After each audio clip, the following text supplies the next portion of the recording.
A que tipo de igreja você pertence?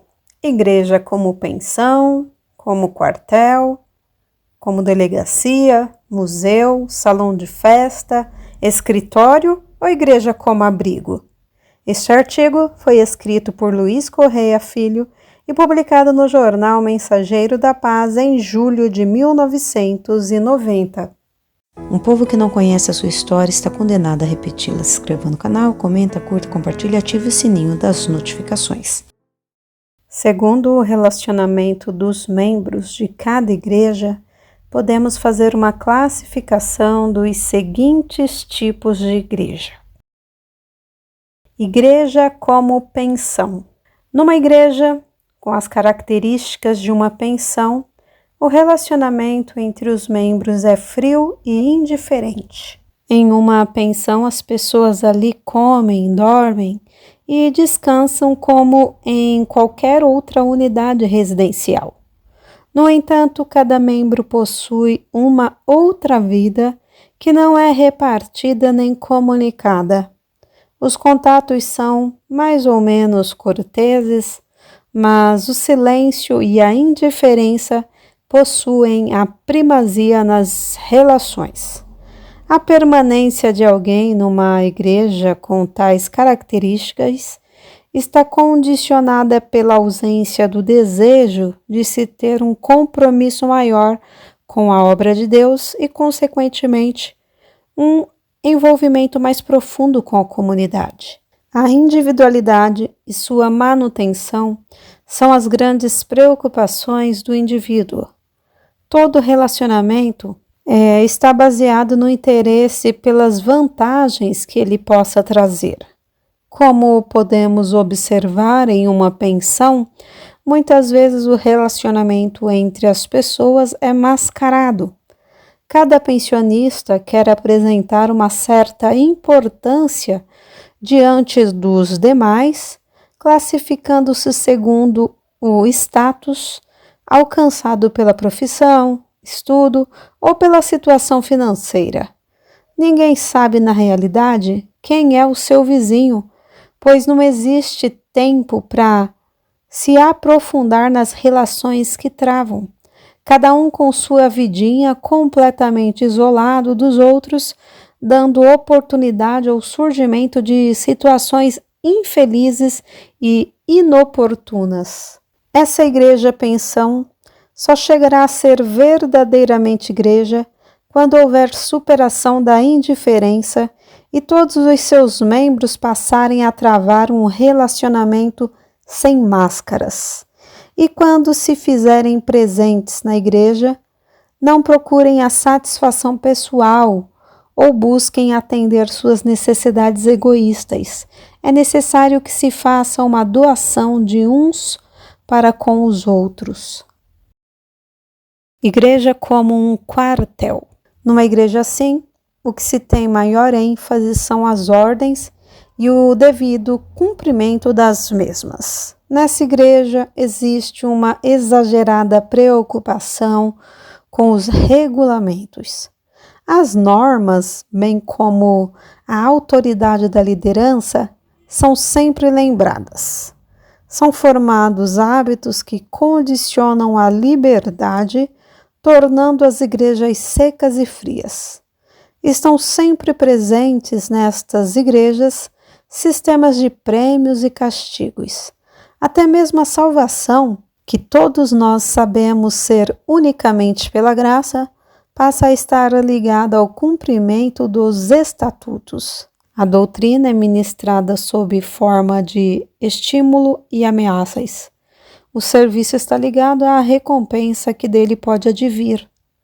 Numa igreja quartel, os membros são os subordinados, os líderes os superiores e o Senhor é representado como um duro general, esbravejando o tempo inteiro ordem aos seus comandados. O relacionamento é de temor, medo e respeito para com os superiores, muitas vezes tidos como infalíveis. Os membros dessas igrejas quartéis devem ser disciplinados e dóceis, caso contrário sofrerão com as penalidades constantes nos regulamentos. O cristianismo pode até ser um exército poderosíssimo, mas o fato que comumente ocorre em uma igreja quartel é a maneira estranha com que esta igreja trata a sua tropa. Torna-se o único exército que fuzila os feridos. Para que uma igreja quartel torne-se uma igreja na acepção da palavra, as normas, quando sadias, devem tornar-se vivas e a disciplina rígida, severa e extremada de ser superada pela ação vitalizante do Espírito Santo. Importa suavizar as exigências e aprofundar os relacionamentos, suspendendo assim os fuzilamentos. Igreja como uma delegacia. Os relacionamentos da igreja-delegacia baseiam-se na lei da desconfiança e dos constantes interrogatórios. Após vários interrogatórios e levantamentos de provas, os suspeitos são sumariamente julgados pela comunidade. As confissões ingênuas tornam-se armas que poderão ser usadas no tribunal. Também neste tipo de igreja, a autoridade é bastante enfatizada, chegando a haver o abuso da mesma. Os mais idosos e, portanto, mais experientes arrolam-se no direito de fazerem mais perguntas. Os membros são constantemente vigiados pelos detetives que, ao descobrirem algo incriminador, logo apresentam sua acusação. A ação do Espírito logo percebe-se que é totalmente desprezada. Em uma igreja-delegacia, as relações são superficiais e ferem as pessoas. Os membros passam a desenvolver mecanismos de defesa onde impera a dissimulação e a esperteza se torna uma virtude necessária. É mais feliz aquele que tem maior facilidade de dissimulação. O texto base dessas igrejas é: confessai as vossas culpas para serem condenados. Para chegar a ser uma verdadeira igreja, é necessário que ocorra o milagre da confiança. As atitudes afetivas desenvolvidas, os interrogatórios suspensos e o coração limpo e aberto. Igreja como um museu. Neste tipo de igreja se vincula a vida com o passado e converte seus membros em adoradores de relíquias. A igreja torna-se um museu de recordações, objetos e pôsteres, e cada uma das recordações está com sua legenda. Dá-se grande importância à narração dos fatos e acontecimentos do passado. Todos os relacionamentos giram em torno do passado. A frase mais ouvida é: naquele tempo. Esquece-se esta igreja que Deus é Deus de vivos e não de mortos, que Jesus é o mesmo ontem, hoje e será para sempre. Em certas ocasiões, se manifesta a admiração pelos pioneiros, pelos mártires e pelos fatos que marcaram a história da vida denominacional. Seria difícil deixar de mencionar homens da estirpe de Lutero, Calvino, Knox, Wesley, Zwingli e outros. O que não podemos fazer é transformar-nos em adoradores do passado. Alguém já afirmou: quando morre um homem de Deus, não morre nenhuma parte de Deus com ele. É necessário deixar as coisas que para trás ficam e avançar para as que estão diante de nós, prosseguindo para o alvo. O dia que se chama hoje é o mais importante. Este é o dia que o Senhor Deus fez e quer operar nele de uma forma ainda mais maravilhosa que antes. Uma igreja como esta, para chegar a ser uma verdadeira igreja, deverá encarar o futuro com renovada determinação, sem ficar vivendo nos reflexos do brilho passado. Igreja como um salão de festa. O lema desta igreja é: alegrar-se com os que se alegram e afastar-se dos que choram. Os cultos se tornam verdadeiros espetáculos para animar o povo. Os membros estão interessados em entretenimentos. Cada qual possui seu hobby favorito. Todas as semanas, os dirigentes deste tipo de igreja devem inventar algo novo. Caso isso não ocorra, os membros vão para outro lugar buscar novas diversões. Como os areopagitas, os membros dessas igrejas, com características de um salão de festas, estão sempre procurando novidades, tornando-se assim presas fáceis de todo vento de doutrina. Infelizmente, muitas sucumbem por não possuir raiz forte. Charles Skindle, em seu livro Vivendo Sem Máscaras, narra um fato interessante que passamos a transcrever. Há muitos anos, quando eu era pastor em Atlanta, encontrei no catálogo de páginas amarelas um lugar que tinha o nome de Lanchonete Igreja de Deus. Era um nome bastante singular que despertou minha curiosidade. Liguei para lá. O telefone foi atendido por um homem de voz jovial. Alô, Lanchonete Igreja de Deus. Perguntei-lhe por que o restaurante tinha um nome tão incomum, o que ele respondeu. Bom, tínhamos uma igrejinha aqui e um dia, para ajudar nas despesas, começamos a servir almoço após os cultos matinais de domingo. Daí as pessoas gostaram tanto do nosso frango assado que ganhamos muito dinheiro e eventualmente diminuímos as atividades da igreja. Depois de algum tempo resolvemos fechar a igreja de vez, mas continuamos servindo o nosso frango assado.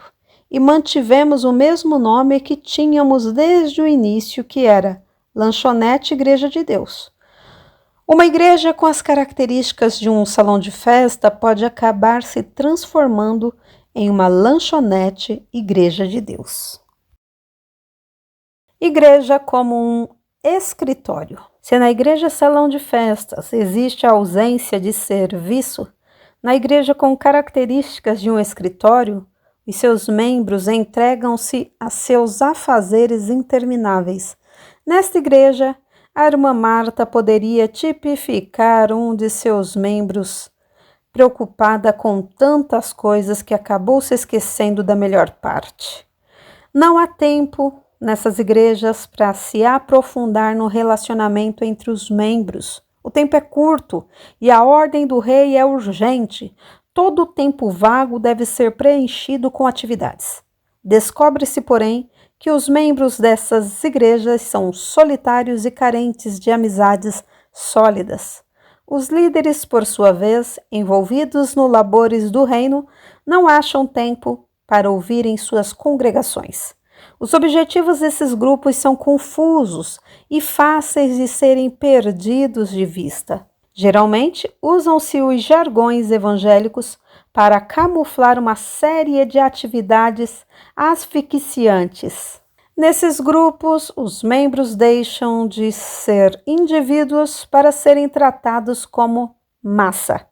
Para se chegar a ser verdadeiramente igreja, deve existir uma reavaliação de seus objetivos e, consequentemente, uma maior preocupação de se integrar o grupo. As programações deverão ser mais equilibradas de tal forma que possa promover um relacionamento concreto entre os membros. Igreja como um abrigo.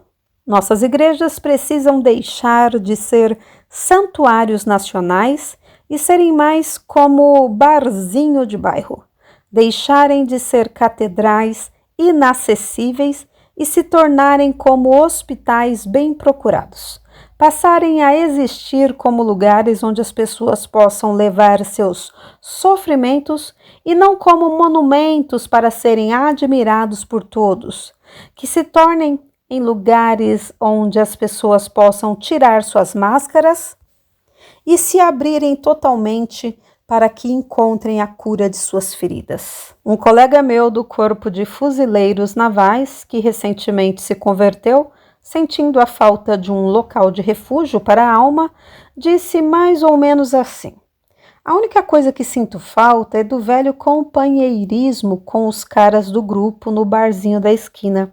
A gente ficava lá sentado, ria, contava casos e bebia alguma coisa e relaxava. Era maravilhoso. Mas hoje não tenho ninguém na igreja para contar os meus problemas, para falar de meus erros.